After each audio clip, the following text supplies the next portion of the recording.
দেখো আমরা আম মানে আমাদের একটা খুব প্রিয় ফল। আম দিয়ে আমরা অনেক রকম রেসিপি করে খাই। আজকে আমরা আমের শরবত করব। চলো বন্ধুরা রেসিপিটা দেখি।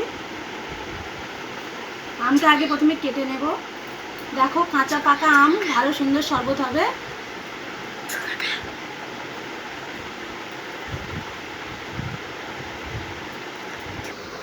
দেখো বন্ধুরা আমটা আমাদের ছাড়ানো হয়ে গিয়েছে। এবার এটাকে ব্রেড করব।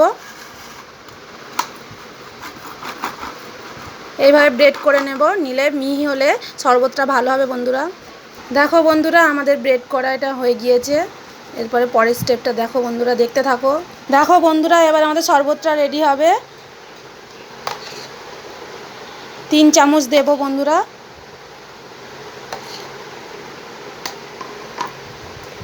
এবার আমরা ঠান্ডা জল দেবো প্রথমে। এবার এটা ফ্রিজের ঠান্ডা জল দিচ্ছি।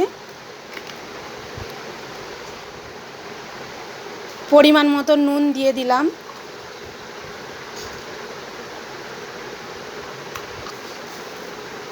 দু চামচ চিনি দিয়ে দিলাম। দেখো বন্ধুরা আমাদের মিক্সড হচ্ছে শরবতটা। এবার স্প্রাইট দিয়ে দেবো অল্প পরিমাণে। ফের ভালো করে আমরা মিক্সড করে নিচ্ছি। চিনিটা নুনটা গলে গেলে টেস্টটা খুব ভালো হবে বন্ধুরা। এবার বন্ধুরা আমরা গ্লাসে ঢেলে নেব জিনিসটা। খাওয়ার জন্য আমাদের রেডি হয়ে এসেছে পাকা আমের শরবত। এবার আমরা জল জিরা দেবো অল্প করে, দিলে শরবতটা আরও সুন্দর হবে।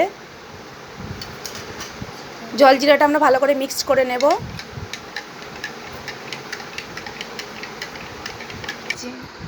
আমাদের শরবত রেডি হয়ে গেছে, একবার খেয়ে দেখা যাক।